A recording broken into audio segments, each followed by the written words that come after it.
Empezamos a desarrollar, compañeros,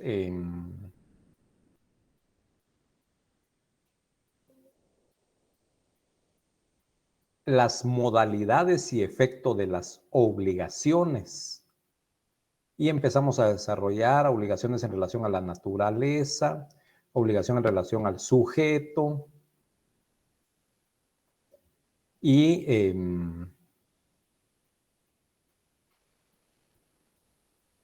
obligaciones en relación al objeto, en donde estuvimos hablando acerca de la obligación positiva y negativa, que es cada una de ellas, obligaciones genéricas, obligaciones posibles e imposibles,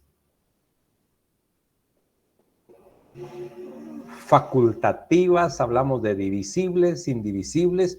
Ustedes me dieron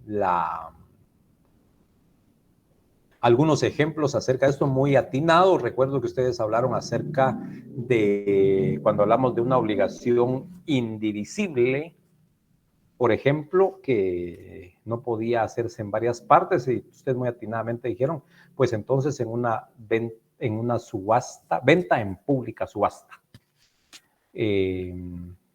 Las indivisibles, porque definitivamente no puede dividirse, por ejemplo, un carro, yo me quedo con la parte delantera y otro trasera, o sobre todo una res, dijimos que no podíamos entregarla por partes. Esta es ya una obligación indivisible. Las obligaciones accesorias, pues primero tienen que existir las principales para que las accesorias estén, y que las accesorias no pueden existir sin las principales, por supuesto, ¿verdad, compañeros? Así tiene que ser.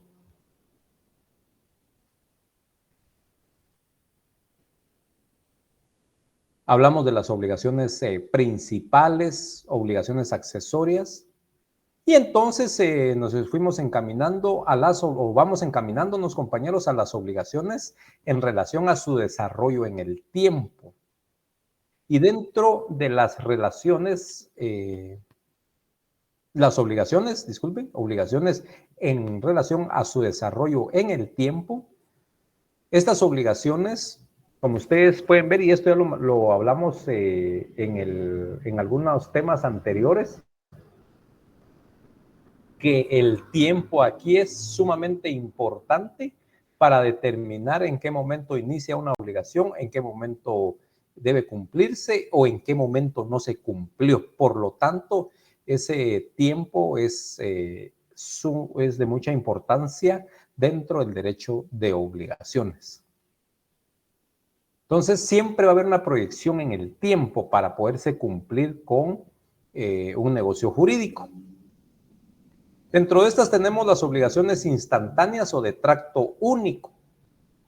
Pues estas son aquellas obligaciones en las cuales su cumplimiento debe realizarse de una vez en un cierto momento, con la cual queda extinguida la obligación. Y aquí pues el ejemplo clásico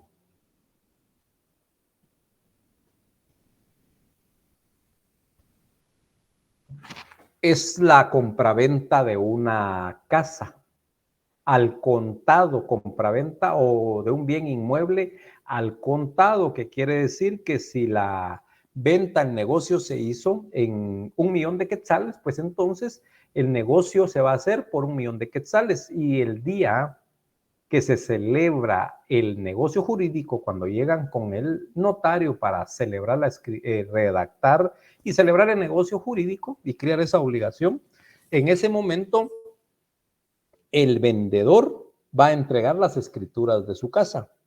Y por supuesto, el comprador va a tener la cantidad de dinero pactado. Entonces, hablando de 1,000,000 o 5,000,000 de quetzales, dependiendo, para eso, entonces, ahora por la seguridad, pues ya se hace a través de un cheque de caja o alguna cuestión. Bueno, el asunto es, compañeros, de que ese día de la celebración del negocio jurídico de la compraventa, celebrar la escritura pública, uno hace entrega de los documentos de la casa y el otro la entrega de la cantidad de dinero por la cual se compró, porque es una obligación instantánea o de tracto único.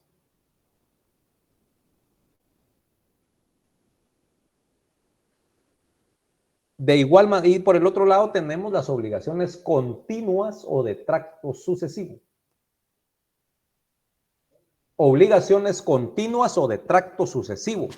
Estas obligaciones son aquellas que para su cumplimiento necesitan que cierta actividad sea repetida varias veces o una mantenida actividad por parte del obligado.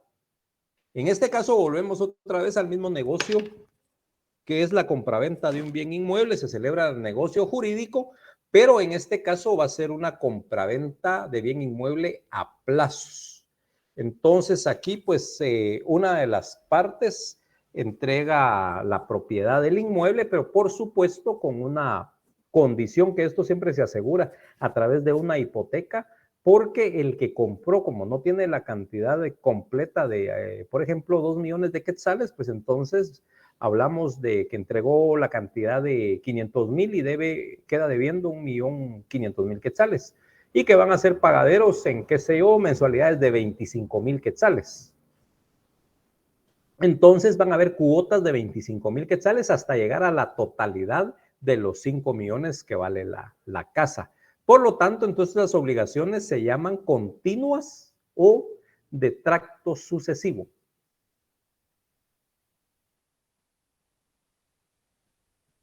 Y entonces, compañeros, el ejemplo es el pago mensual de una casa, pero por mensualidades. De igual manera, también la compra de un vehículo, pueden ustedes pagar las mensualidades hasta llegar a la totalidad del precio total. Y de igual forma también se puede poner como ejemplo las mensualidades que se pagan por el arrendamiento de una casa o local, o en otros términos, el alquiler de una casa. Entonces, estas son obligaciones de tracto sucesivo, porque cada mes o a cada cierta fecha se paga una cantidad dineraria.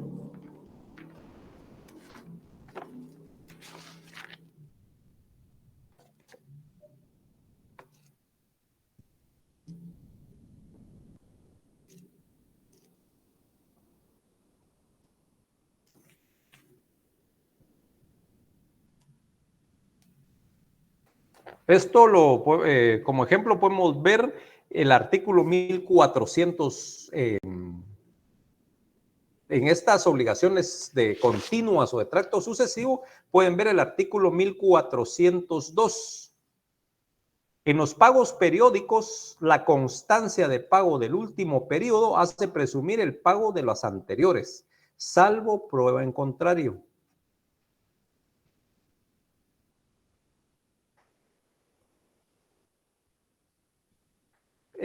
Si ustedes quieren, compañeros, para apoyarse de una vez en sus anotaciones a las obligaciones instantáneas o de tracto único, agréguenle el artículo 1401.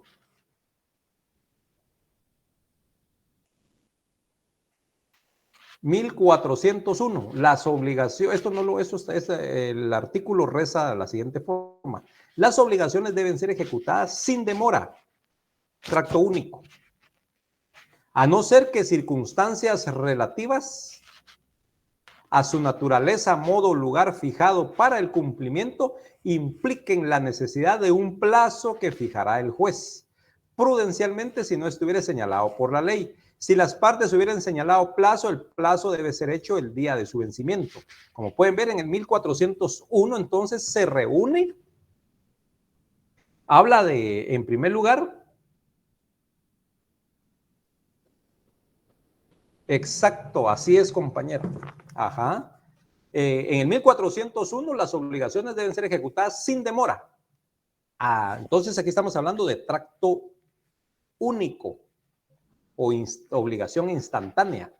Pero ahí mismo encierra, porque dice además, a no ser que circunstancias relativas por la naturaleza del negocio, lugar o el tiempo, entonces aquí ya se va a plazos. Podría decirse que también encierra las obligaciones continuas o de tracto sucesivo, pero esa está más clara en el artículo 1402, que en los pagos periódicos la constancia del pago del último periodo hace presumir el pago las anteriores, salvo por el contrario correcto, como acaba de escribir ahí la compañera, que es por eso que le piden el recibo del último pago, porque presume que ya pagó las anteriores.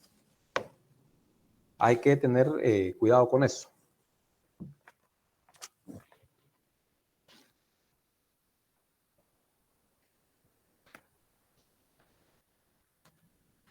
Ahí también pueden anotar en las obligaciones continuas o de tracto sucesivo.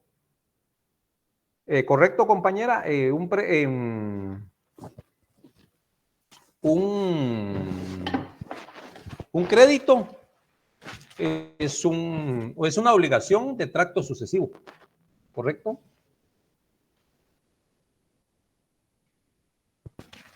Es de tracto sucesivo, un crédito. También pueden verificar, anotar, acercar ahí el artículo 1800. Vamos a ver. 34.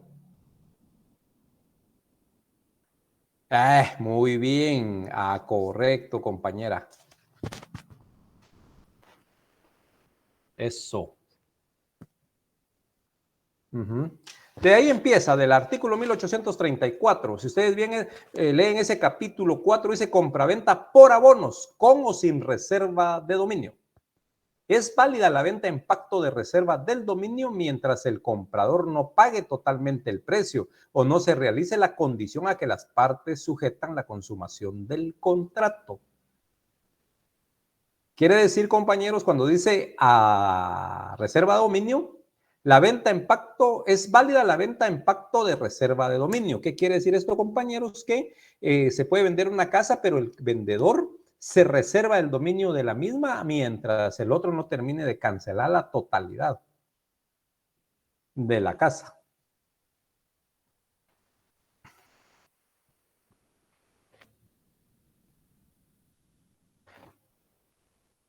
En ese caso, pero la posesión sí la entra a tomar el comprador, pero el dominio, o sea, la propiedad la obtiene todavía el vendedor.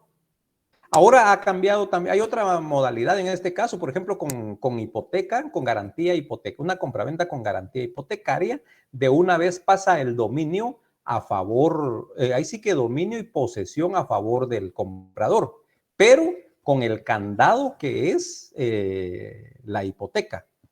Que tiene ese candado fue en favor del vendedor, que mientras el otro no termine de pagar la totalidad del precio, no puede disponer de ese bien. En venta o en posesión, sí.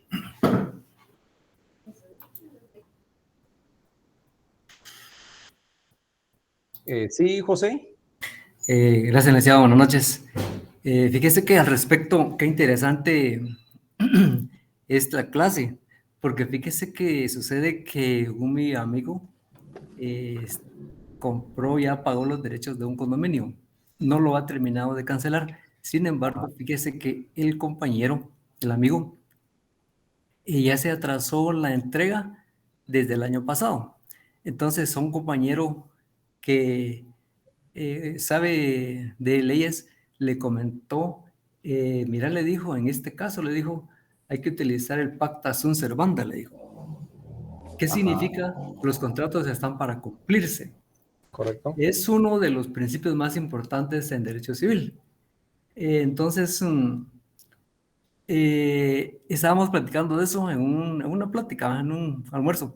Sin embargo, a mí me deja ahora con la inquietud porque él no ha pagado totalmente el bien, que es un apartamento, un condominio. Entonces, la empresa no le ha entregado también el bien que es para vivir ahí, ¿verdad? El área donde él va a vivir. Y entonces el compañero le decía que él podía presentar una demanda y que obligara a obligarlos a que le entregaran el apartamento. Sin embargo, no está terminado porque faltan los acabados. Pues yo pensando en eso me quedé con la inquietud y pues vi una cantidad de contratos, porque hay contratos flexibles también. Y en este caso, el compañero estaba amarrado al contrato que suscribió con la empresa, que es la dueña del capital y que está trabajando en ese condominio. Muy interesante me pareció. Exacto, compañero. Sí, como usted dice, su amigo compró, pero ahí hay un contrato en el cual están las estipulaciones a que se obligaron las personas. Entonces, aquí el asunto es de que cuando ya hablamos de condominios, notificadoras, ellos deben llenar otros requisitos más. No es lo mismo celebrar un contrato de compraventa entre particulares. Cuando ya es en un condominio residencial o notificadora, estos ya también hay una ley, aparte del Código Civil, hay una ley especial que los rige y que deben cumplir con esos requisitos. Y uno de ellos es que ellos para evitarse las empresas estas de notificaciones o de hacer residenciales, eh, o edificios también para vivienda, entonces ellos para evitarse problemas legales y de gastos económicos, entonces tienen que cumplir. Acaba, lo que menos quieren son problemas, entonces ellos tienen que entregar las casas cuando son casas para vivir en condiciones de habitabilidad. ¿Qué quiere decir eso? Que esa casa debe estar terminada. Entonces el que compra debe esperar a que esa casa se la entreguen en condiciones de habitabilidad. ¿Por qué razón? Porque si ellos entregan una casa, por ejemplo, que no está repellada, se le llama, que puede hacer que por la humedad las personas puedan enfermar. Alguna persona sufra de alguna debilidad en su cuerpo y pueda sufrir alguna enfermedad por la humedad, por no estar repellada, por alguna cuestión como el quiero. Si entonces esta persona que compró puede entablar una demanda de daños y perjuicios en contra de la empresa. Y como es una empresa grande, pues van a ser buenos miles los que les pueden cobrar. Entonces ellos, para evitar esos problemas, son bien claros y el contrato establece eso, que tiene que estar, y ya las casas deben estar entregadas tal y como ellos se comprometieron a entregarlas. Entonces, mire, ya ha pasado, muchas personas tal vez están alquilando, ya se quieren pasar porque ya pagaron una buena cantidad de dinero, pero si no están terminadas, no permite la empresa vendedora que se pasen por esas condiciones, compañeros. Tienen que ellos cumplir con el Estado en cuanto a entregar las casas para los ciudadanos guatemaltecos en condiciones de habitabilidad. Es por eso. Y sí, precisamente esto, vean jóvenes, esto que estamos viendo, si no alcanza el tiempo, yo les recomiendo a ustedes que le sigan dando lectura a lo que es el derecho de obligaciones, porque cuando ustedes entiendan de una forma general esto que son los derechos de obligaciones, pues cuando ustedes hagan ya las negociaciones, las contrataciones, va a ser bien fácil ubicarlo. Parece que el compañero, vamos a ver si me estaba pasando, Amaya, Edilberto Amaya, ¿quiere comentar algo? Buenas noches, Lick. Buenas Fíjese de noches. que esto no tiene que ver con la clase en sí, sino con el hecho de que no tengo grupo por lo de la tarea. Pero si quiere lo podemos hablar cuando termine la clase. Me parece excelente, gracias compañero. Entonces, obligaciones en relación a cuando estábamos hablando de estas de tracto sucesivo y de tracto único, ya ustedes ahí, gracias también a la compañera Sandra, creo que fue, nos facilitó ahí los artículos de la contratación, excelente, esos son, ya vieron cómo se está facilitando todo esto, y lo importante es que ustedes también sean curiosos y busquen compañeros. Esa es la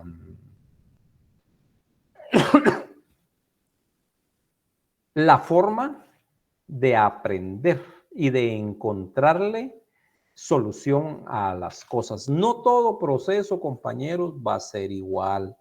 No todo contrato de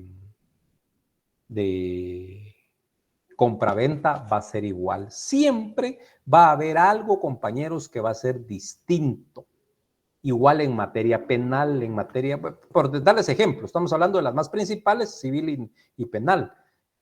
Todo caso es distinto a que sea de la misma materia. Por ejemplo, un accidente de tránsito, el abogado que tiene experiencia, pues va tranquilo y va a preparar, él sabe que le va a surgir una cosa distinta, ¿verdad? Entonces, igual en materia civil. Un contrato imagínense ustedes una compraventa. Y vean qué pasa, compañeros, ustedes lo van a vivir ya siendo profesionales. Fíjense que un colega manifiesta que quiere No sé, no tiene protocolo, porque sí es colegiado. No sé por qué me pidió que celebráramos un negocio, una compraventa, un contrato de compraventa de derechos hereditarios. Y entonces, pues él dijo que iba a cobrar X cantidad de dinero para honorarios y que de ahí nos pusimos de acuerdo. Y como es un amigo, colega, ¿verdad, compañeros? Lo realizamos. Él me dijo que ya lo tenía redactado, me manda el formato. Yo solo veo que llenara los requisitos legales para no meterme a mí a problema. Eso no se hace, ¿va? O sea, prestar su hoja de protocolo, una hoja de protocolo, eso es prácticamente usted se está sentenciando a que pueda ser que le inicien un proceso por falsificación de firmas, alteración de documento, cualquier cosa puede pasar. Entonces, está bien que apoye, pero que sea en su presencia y que usted verifique datos. Bueno, entonces, de así fue, me manda el formato y vengo, yo solo reviso que estuviera en ley.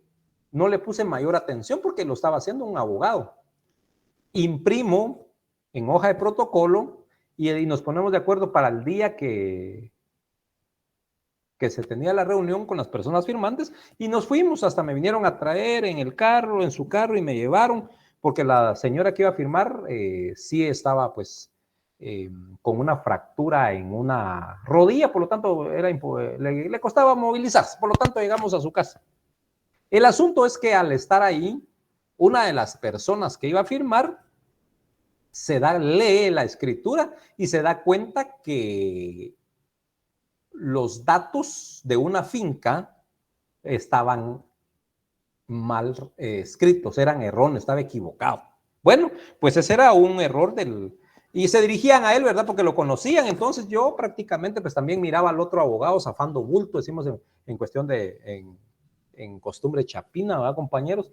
Me le quedaba viendo otro abogado porque él fue el que redactó eso y él era el que estaba dando la cara. Yo prácticamente solo hice presencia para ver que todo estuviera en ley. Bueno, entonces como no estaba, como había un error, entonces ya las personas ya no firmaron.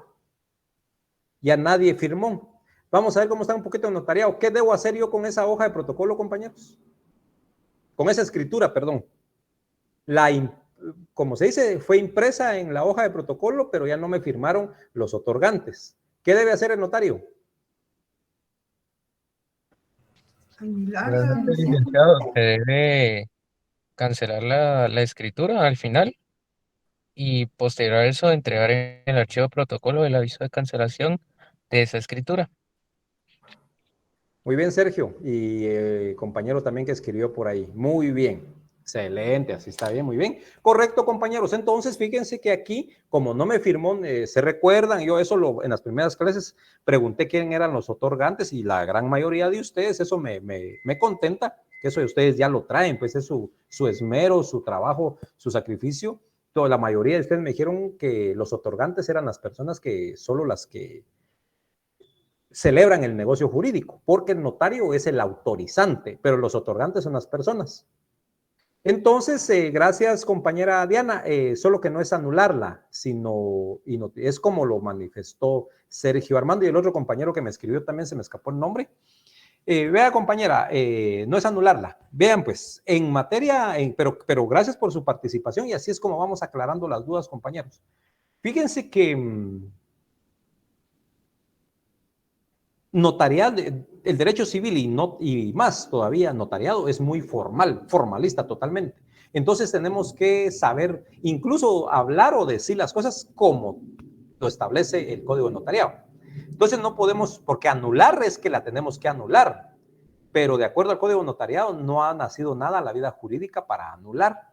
Pero tiene la idea, eso es lo bueno y es como lo dijo el compañero Sergio y lo escribió el otro compañero. El Código de Notariado establece que cuando se imprime un contrato en una hoja de protocolo y no firma ninguno de los otorgantes, procede la cancelación. Compañera, pero ¿qué testamos ahí? El testado es cuando hay un error. El testar es para enmendar algún error.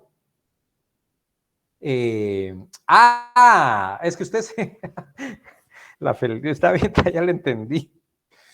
Ya le entendí. Usted dice que me llega también. Bien, la felicito, compañera. Me llega. Usted va a ser buena notaria, va a ser práctica.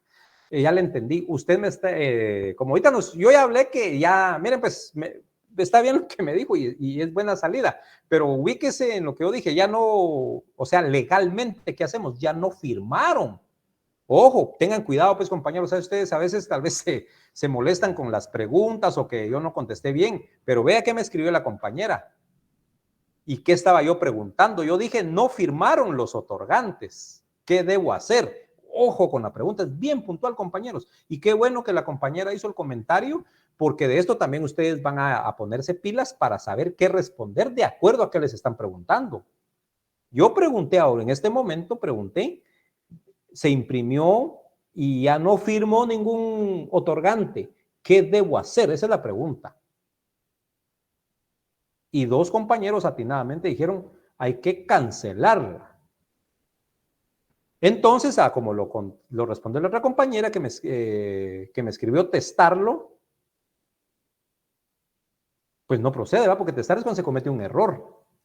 Pero ahora imagínense, yo tuve que interpretar, o sea, en un examen privado, esa respuesta está mala.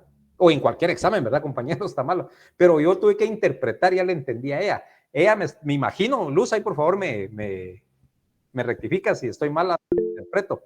El asunto es de que ella, lo que quería decir la compañera es de que cuando se dieron cuenta las personas interesadas que había un error de fincas, que yo testara en ese momento. Eso fue, pero sí también tiene razón y sí se podía hacer. Claro que sí. ¿Ya? Sí se puede, correcto. Testar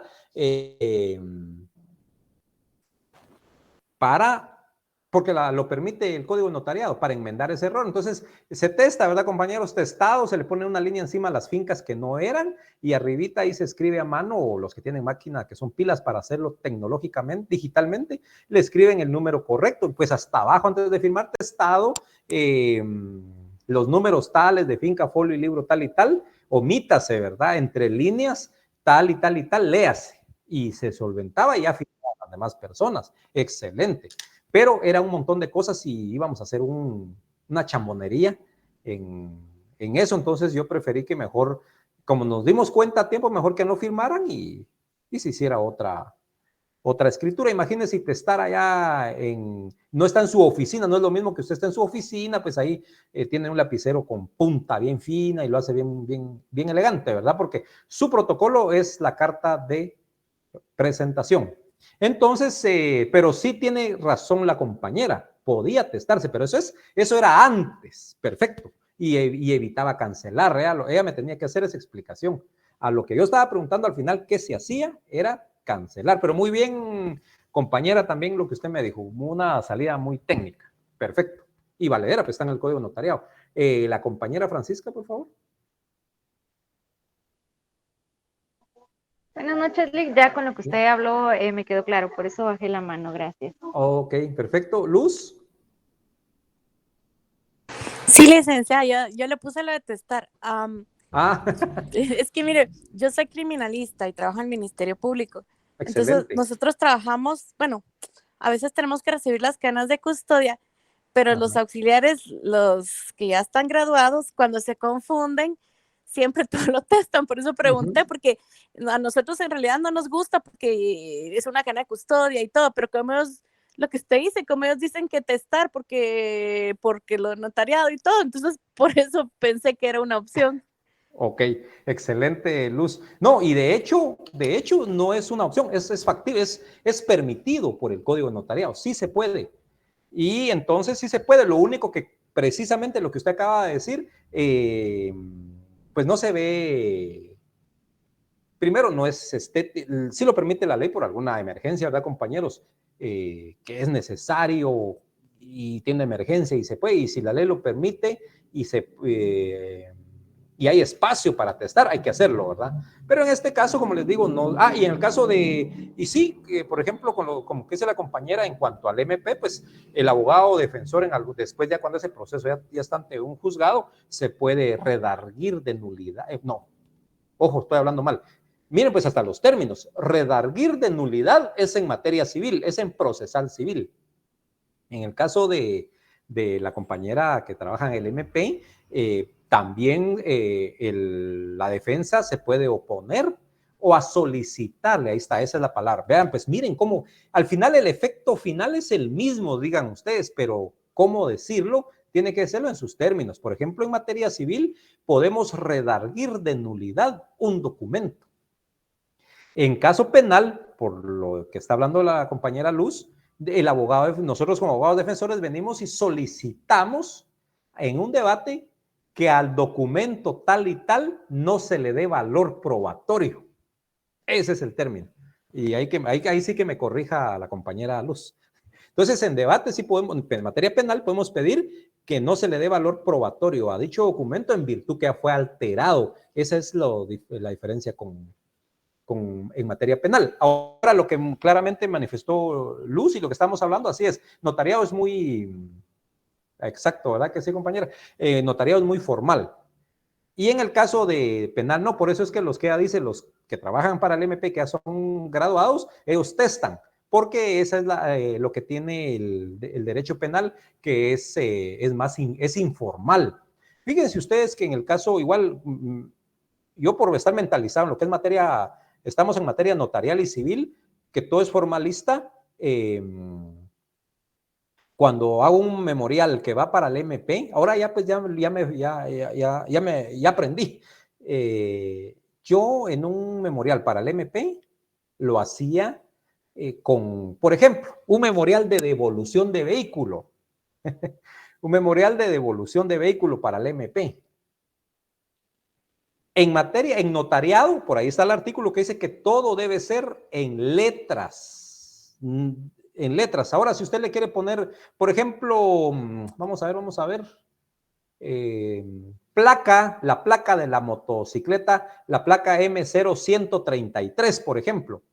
En notariado y en civil usted tiene que escribirlo en letras, 133 en letras. Y si quiere, pues entre paréntesis le escribe números, pero primero es en letras. Cuando yo solicitaba una devolución de una motocicleta ante el MP, 133 venía yo y escribía en letras 133 y entre paréntesis en números. Pero poco a poco fui aprendiendo y me di cuenta pues que el MP es más práctico. Entonces ahora yo ya escribo solo número y pues lo es permitido, ¿verdad? Porque ahí no. Pero uno ya está mentalizado por lo mismo que se la acompaña. Entonces, sí, Sergio. Otro ejemplo, Lick, por ejemplo, si hubieran firmado el instrumento público y posterior a eso se hubieran dado cuenta del error, también lo que se podría hacer, aparte de testar, una escritura de ampliación o de aclaración. Muy bien, compañero Sergio, así es. Otro compañero por ahí levantó la mano, pero no ubiqué quién fue. Vamos a revisar. Exacto, una escritura de ampliación. Bueno, miren ustedes, el derecho es tan amplio, miren a dónde estamos hablando ahorita, pero es que no podemos hablar de solo derecho civil sin tocar el tema de notariado o procesal civil y mercantil. Yo aquí tengo a la par mía mi código procesal civil porque algo de civil o de notariado sale de civil, es la base, compañeros. Entonces, ¿se acuerdan? Les conté el caso que llevamos en Coatepeque en cuanto a la cuestión de la consanguinidad. Bueno, volvamos al tema, entonces, en esto que yo les estoy comentando, el caso es real. Incluso podíamos también, si somos muy formalistas y legalistas, se autorizaba y nos dábamos cuenta de un error, en vez de ampliar, también podíamos rescindir ese contrato. Es lo que una compañera escribió, y gracias compañera, escribió anularse. Se puede anular cuando ya fue autorizada por el notario, entonces podemos rescindirla, se llama, es la palabra. El término adecuado es rescindir en vez de anular. Bueno, volviendo al tema entonces que les estaba comentando, ¿por qué nada es igual? Siempre hay una diferencia. Cancelamos, como bien lo dijeron algunos compañeros, esa escritura porque ya no se firmó y entonces elaboramos otra escritura. Resulta que entonces vengo yo y digo, bueno, es mi protocolo, le voy a poner mayor interés a esto y mejor lo voy a leer, pues, porque la verdad yo me desentendí porque era otro notario, pues es que sabe quién lo estaba haciendo. Fíjense, compañeros, que a imprimir iba, mejor hice otra impresión en hoja bond para volverle a otra leída y verificar que si en eso que yo estaba verificando el número de DPI de la persona que iba a vender los derechos hereditarios, me voy dando cuenta que no firma. Ojo, no firma. Entonces, Hay que buscar, pues entonces tiene que haber un testigo a ruego. ¿Ya? Y hasta abajo de la escritura donde dice, y ambos otorgantes o todos los otorgantes la ratifican, aceptan y firman. Ahí se escribe una coma, ¿verdad? No así, punto y coma, no así, fulano de tal, quien por no poder hacerlo, deja impresa la huella del pulgar de la mano derecha, firmando a ruego el señor fulano de tal, quien se identifica con número de DPI extendido por el RENAP, testigo civilmente capaz e idóneo para el presente contrato. Todavía me acuerdo, compañeros. Todavía me acuerdo de esa. Miren, eso hay que, eso pues tal vez de tanto hacerlo, todo se le va quedando a uno, ¿verdad, compañeros? O porque estudió a conciencia el derecho civil. Entonces, correcto, José, lo acabo de decir ahí en todo lo que dije, no firma fulana de tal, no así fulana, ¿verdad? Quien deja impresa la huella del dedo de la mano, del dedo pulgar, es que ahí usted ya lo puede arreglar a su forma de escribir. Deja impresa la huella del dedo pulgar de su mano derecha. En fin, entonces, compañeros, miren, ya venía otro elemento distinto de cual tan simple escritura de compraventa, pero si no me doy cuenta de eso, hubiera habido otro error. Entonces, pues ya somos chambones, ¿verdad? ¿Sí, compañera Telma? Sí, también se puede con cualquier otra persona que haga una compra-venta y no sabe leer y escribir, siempre poner ese detalle de que pone su huella al comprarla, al venderla. Siempre hay que estar en ese paso. Así es, compañera, así es, compañera. Siempre, y miren ustedes, pilas, ya vieron, estábamos hablando de lo que les estoy comentando es real, estábamos hablando de un contrato de compraventa, que no iba a ir al registro de la propiedad, era una compraventa de derechos hereditarios que está en escritura pública. Pero este colega, primero, escribió de manera errónea los datos de los bienes. Una. Dos, él ni por antojo se había dado cuenta que la señora que iba a vender no firmaba. Entonces, cuando me pasó, miren ustedes, yo trato de ser lo más responsable posible con mi trabajo, ya para que no quedar mal ante sus clientes, pues, porque es su carta de presentación. Entonces, yo sí, miren ustedes, me frustro a veces cuando se comete algún pequeño error o algo, casi, gracias a Dios, no soy perfecto, pero trato de que no sea así. Pero imagínense, este colega, gran amigo, primero van mal los datos. Y vaya que después yo me di cuenta que la señora no firmaba, porque él sí en el formato que me mandó, aceptan y firman, él no se había dado cuenta de eso. Y yo tampoco, yo me di cuenta de eso por volver a leer y verificar el DPI, pero yo solo estaba viendo el número de DPI cuando de repente vi que hay un cuadro y ese texto grande que el RENAP escribe en los DPI no firma. Entonces ahí pues ya le llamo, mira, tenés que ser vos testigo, mano, porque mira, el otro todo azaría, como decimos en el buen chapín, chiviado conmigo, porque él no se había dado cuenta de eso y era negocio de él. Bueno, entonces, ¿a qué llego, compañeros? A que tienen que estar atentos a todo, porque todo cambia. Pues, es un contrato de compraventa. No, algo diferente puede llevar. Y entonces, para la compañera Telma y para la mayoría de personas que no saben esto, cuando no firma una persona, entonces, si no sabe leer, efectivamente puede hacer negocios jurídicos, solo que debe apoyarse en testigos, ¿ya? Entonces, en este caso se llama testigo a ruego, ¿ya? Es un testigo rogado, así le llama el código notariado, porque esa persona va a firmar a ruego, ¿ya? Y en el caso que la compañera acaba de mencionar, que incluso no sabe, bueno, la mayoría casi que no escribe, no firma, tampoco sabe leer, ¿verdad, compañeros? Y hay otros que sí saben leer y no pueden firmar. Hay de todos ustedes. Entonces hay que estar pilas con eso. Exacto, compañera. Cuando una persona no pueda firmar y va a hacer un negocio jurídico, entonces puede hacerlo. Pero usted al final tiene que hacer escribir esa cláusula que yo se los di casi textual, así es, y no tengo aquí una copia, pero nos mantenemos haciendo eso, entonces queda, es como Luz no me dejará mentir que de tanto hacer algunos documentos, todavía se sabe casi de memoria muchas cuestiones de materia penal, código penal y procesal penal, ¿verdad, compañeros? Entonces, de igual manera, la práctica, ¿verdad, jóvenes? Entonces, sí, compañera Telma, al final, acepto, ¿verdad? Todos los otorgantes aceptan el contenido íntegro del presente contrato. No así, punto y coma, no así, no así, fulano de tal, quien por no poder firmar, deja su impresión dactilar o digital o la huella del dedo pulgar derecho, dicen otros, o otros de una vez se van, u otros de una vez se van y dicen del dedo pulgar de la mano derecha. Firmando a ruego fulano y hay que ponerle su DPI. Y usted tiene que escribir el texto que diga testigo civilmente capaz e idóneo para el presente contrato. Y por supuesto que tiene validez. Y de ahí ya pues firma el notario. Sí se puede, compañeros. Entonces, vamos pues que todo tiene diferencia, compañeros.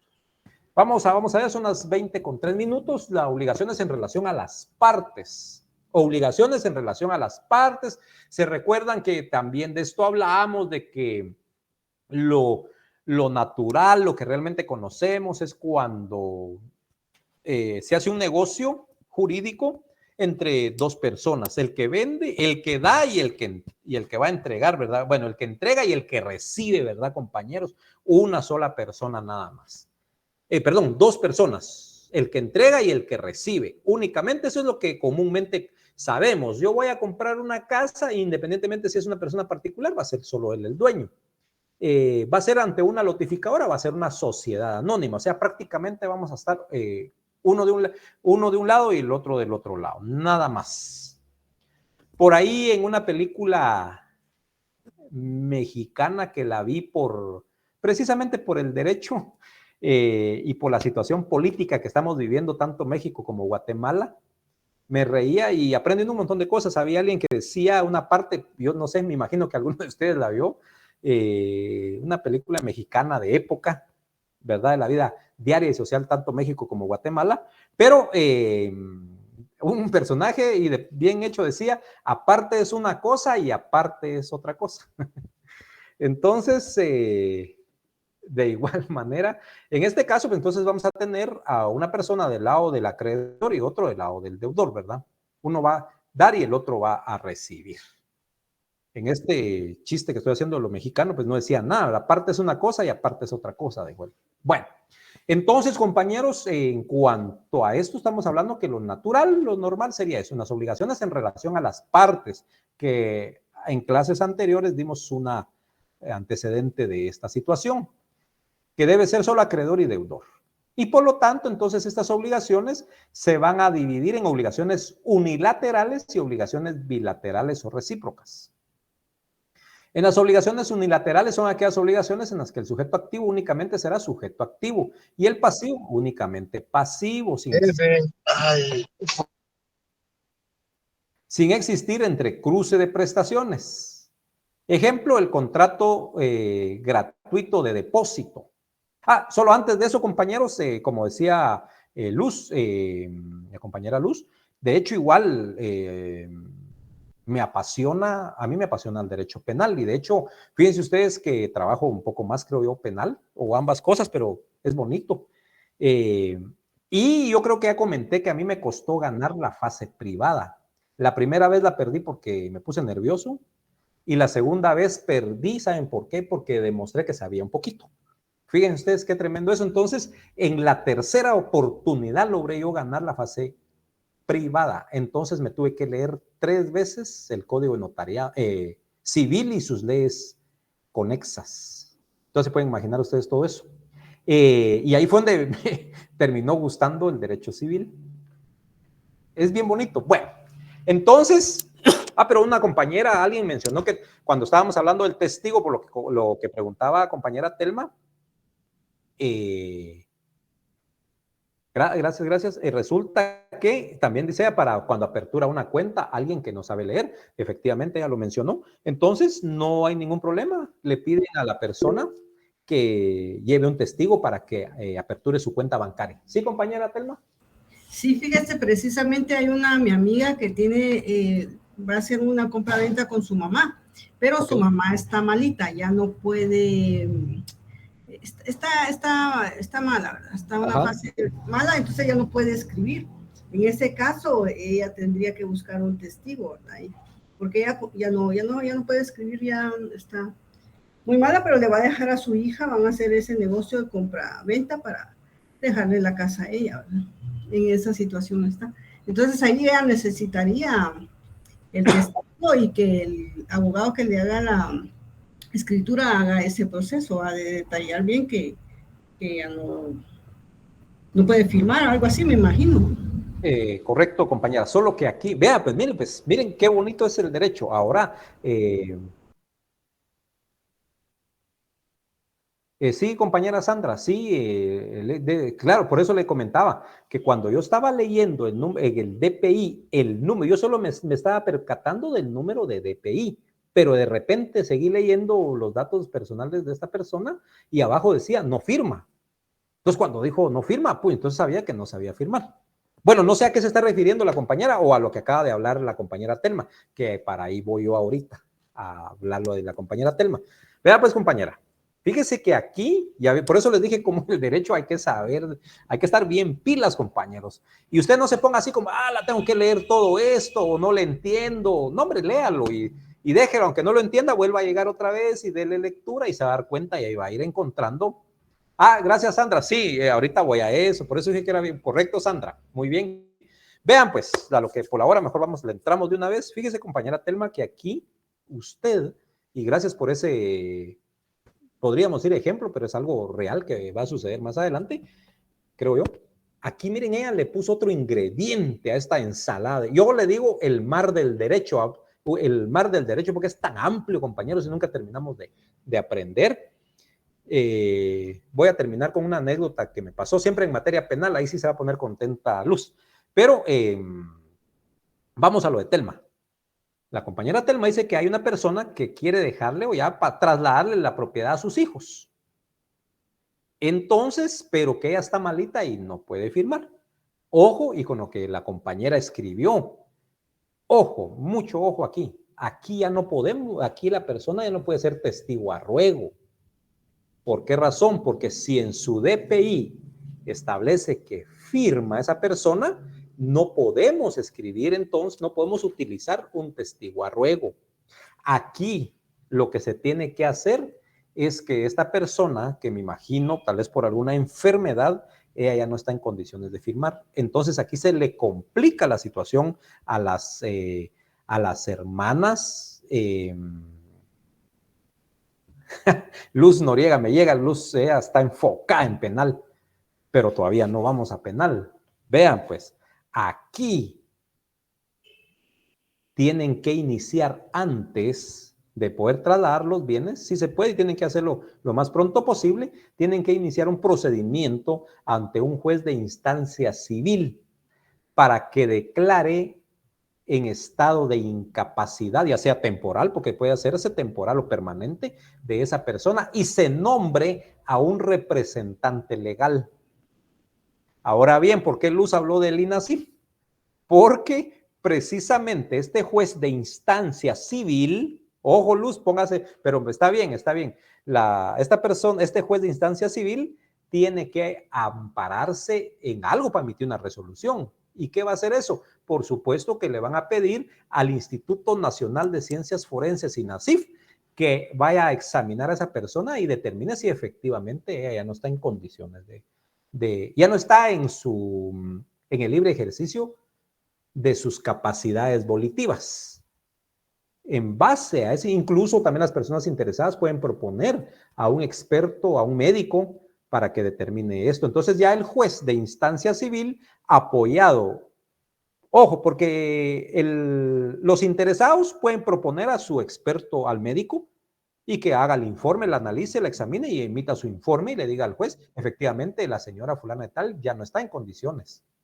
Pero el juez, para más seguridad y estar completamente seguro, se puede apoyar en el INASIF y ya le pide el juez de oficio al INASIF que también analice a la señora. Entonces el forense la examina y emite un dictamen. En base a eso, el juez viene y dictamina y la declara en estado de interdicción de forma temporal y nombra a un representante legal. Entonces, este representante legal es el que puede firmar en vez de ella. Entonces, aquí nos olvidamos del testigo, compañera Telma, si es el caso que usted me acaba de decir. Vean ustedes, miren hasta dónde terminamos. Gracias. Interesante, buenísimo, buenísimo. Gracias, Luz. Fíjense, compañeros, que entonces siempre con estas obligaciones, y si hablamos, al final voy a comentarles algo, porque les digo, miren, yo soy, pues soy un abogado, soy abogado y notario en Guatemala, 15 años de ejercicio profesional, pero a pesar de eso, y yo no sé cómo son otros catedráticos que tal vez se creen conocedores de todo el derecho. Yo no, yo sé que cada día que salgo voy a ir a aprender algo nuevo. Bueno, ahí ya les voy a comentar. Voy a terminar esto y les comento. Obligaciones unilaterales, ya dijimos, ¿verdad? Ejemplo, el contrato gratuito de depósito. La persona depositaria que recibe la cosa, escuchen esto, compañeros.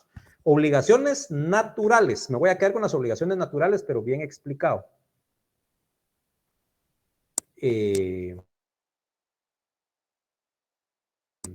Son obligaciones unilaterales. Son aquellas obligaciones en las que el sujeto activo únicamente será sujeto activo y el sujeto pasivo únicamente será sujeto pasivo, sin existir entrecruce de prestaciones. Ejemplo, el contrato gratuito de depósito. La persona depositaria, vean, escuchen eso, que recibe la cosa para su custodia o guarda, tiene solamente la calidad de deudor. Porque debe conservar y devolver la cosa en el tiempo oportuno. Y el dueño de la cosa no tiene ninguna obligación a favor del sujeto depositario. Repito, y con esto me quedo, compañeros. Voy a repetir esto, es interesante. Obligaciones unilaterales. Son aquellas obligaciones en las que el sujeto activo es únicamente sujeto activo, igual el pasivo será solo sujeto pasivo, sin haber entrecruce de prestaciones. Así de sencillo. Pero el ejemplo que damos aquí dice, el contrato gratuito de depósito, ojo, contrato gratuito, gratis, de depósito, la persona depositaria que recibe la cosa para su custodia o guarda, tiene solamente la calidad de deudor, porque debe conservar y devolver la cosa en tiempo oportuno. Y el dueño de la cosa no tiene ninguna obligación a favor del sujeto depositario. Y entonces dirán ustedes, ¿y eso cómo así? Y aquí viene. Ejemplo. Llevamos 50 quintales de maíz, la traemos a Guate, pero por alguna razón el dueño tiene que regresar, entonces va con un amigo y le dice, mira, puedo, o en algún almacén, bueno, los almacenes de depósito ahí hay cobro. Hablemos entre particulares mejor para entenderlo. Resulta que van a ir a dejar, ahí sí que guardados, ¿verdad? Ustedes saben qué decimos, vos me das posada, ¿verdad? Pero eso es una obligación, entonces alguien va a recibir 100 quintales de maíz solo para cuidarlos, se convierte en depositario. Y de forma gratuita, o sea que él no va a cobrar por el cuido o tener ese maíz ahí. Entonces la obligación de él es nada más entregarlo cuando aparezca el dueño, ¿ya? El dueño también no tiene más, el dueño lo único que tiene que hacer es llegar a recoger su producto en el tiempo que él dijo, sin ninguna obligación para favor del depositario, porque lo hicieron de forma gratuita. ¿Ya me entendieron? Por eso es unilateral. ¿Por qué razón? Porque aquel recibió el producto solo para tenerlo ahí, por lo que el otro viajó. Entonces una persona recibe y lo guarda. Y después llega el depositante a recogerlo y solo a decir muchas gracias. Esa es una obligación unilateral. Y termino con el fundamento. En el sujeto pasivo es el que recibe, el depositario. Es el sujeto pasivo, compañero. Artículo para esto que acabo de hablar de las obligaciones unilaterales es el artículo 1979 del Código Civil, el que se le acerca a un poco a lo que estamos hablando. 1979 dice: los depositarios de documentos que devenguen intereses están obligados a realizar el cobro de estos en las fechas de su vencimiento, así como a ejecutar los actos necesarios para que tales documentos conserven su vigencia.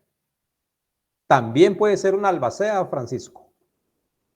Correcto, se puede ver una obligación unilateral en el caso que él lo esté haciendo de manera gratuita, ¿verdad? Y no vaya a recibir ningún beneficio por ser albacea. Correcto, compañero. Es una obligación unilateral. Entonces, compañeros, el artículo que más se le acerca es el 1979. Si ustedes quieren agrandar más sus conocimientos en materia civil, pueden leer el artículo, la institución del depósito, que es de 1970, artículo, no el año, 1974 en adelante. Pero, si no, pues esperan para cuando ya estén en la contratación civil, ¿verdad? Pero ustedes quiero que ya lleven esa idea. Entonces, compañeros, esas son las obligaciones unilaterales.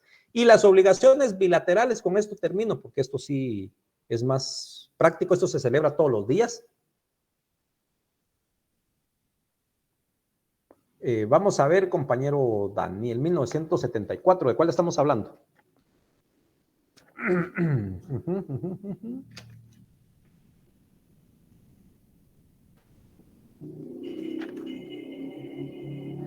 Sí, por eso le...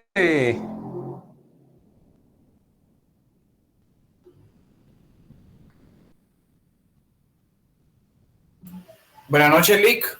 Buenas noches, Samner.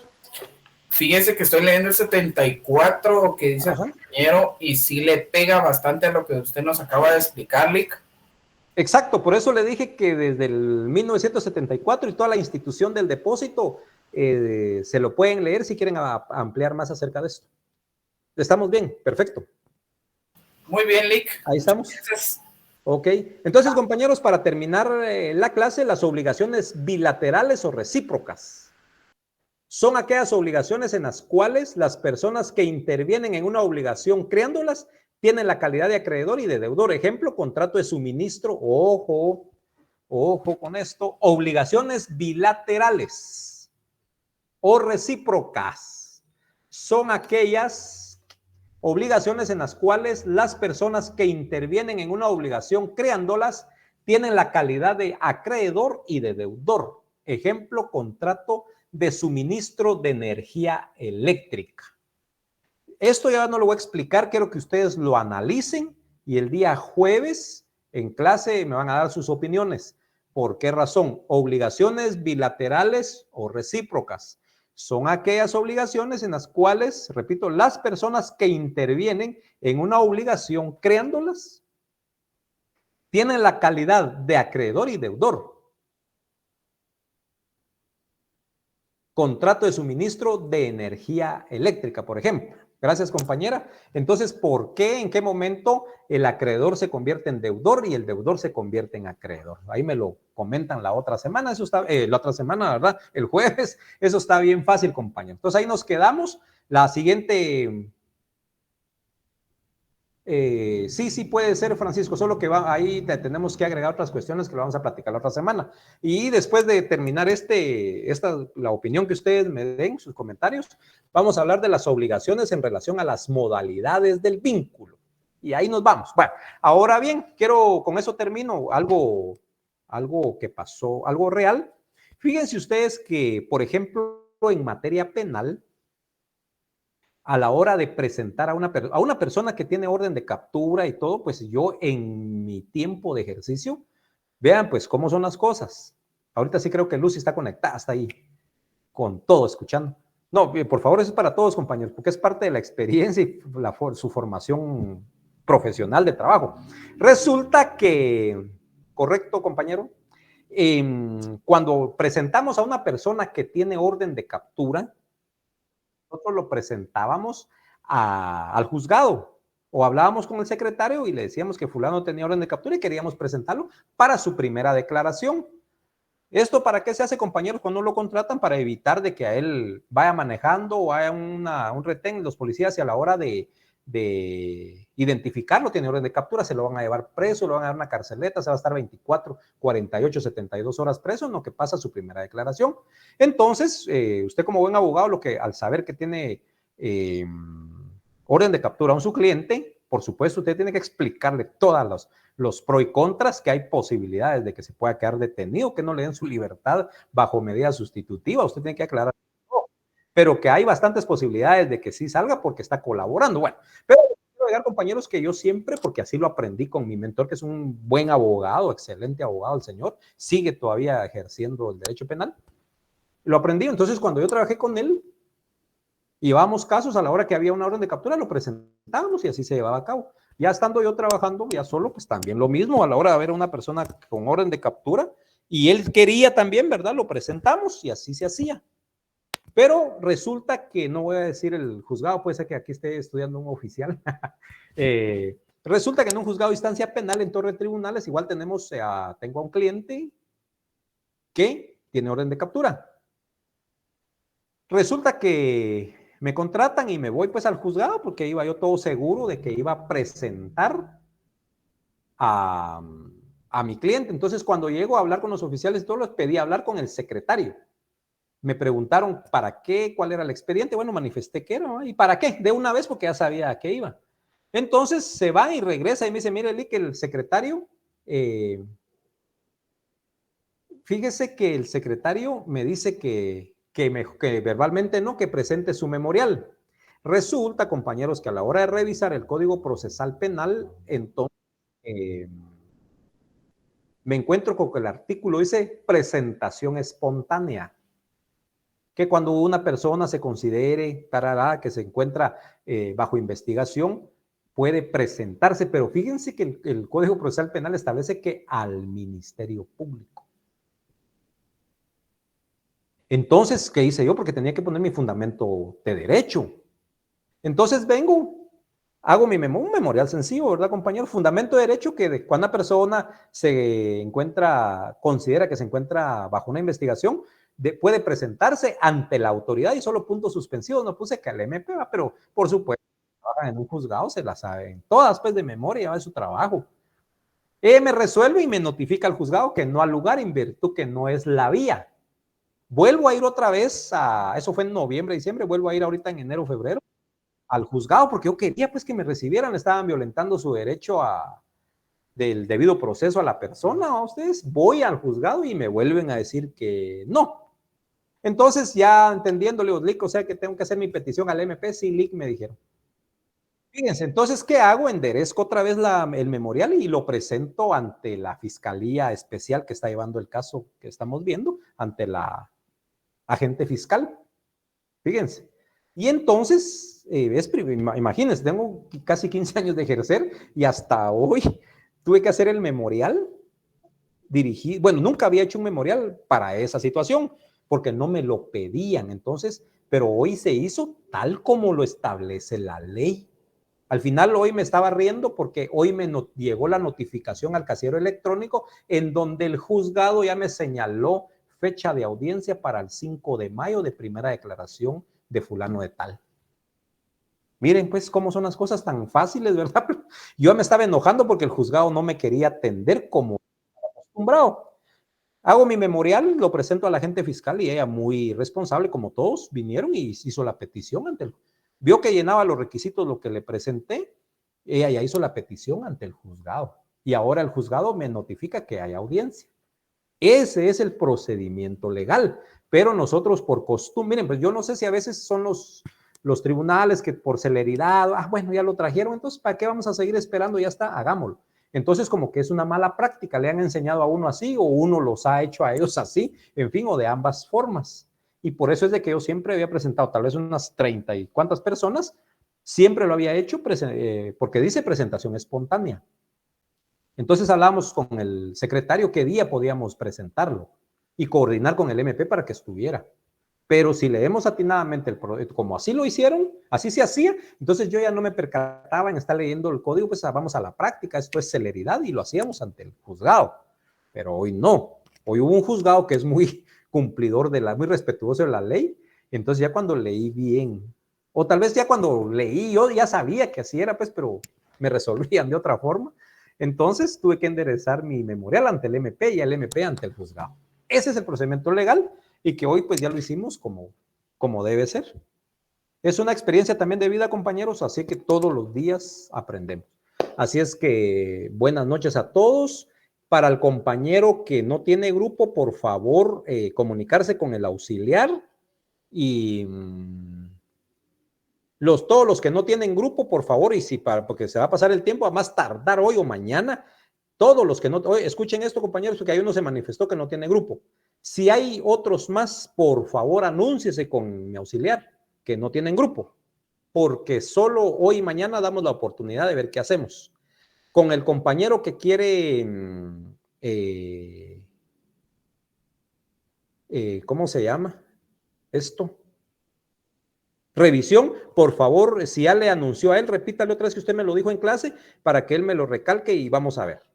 Así es, compañeros, que buena noche a todos y si quedaron más inquietudes, ya no da tiempo por respeto a todos los demás que tenemos que seguir haciendo otras cuestiones, lo seguimos platicando el día jueves, compañeros. Así es que pasen buena noche a todos. Feliz Feliz noche, licenciado.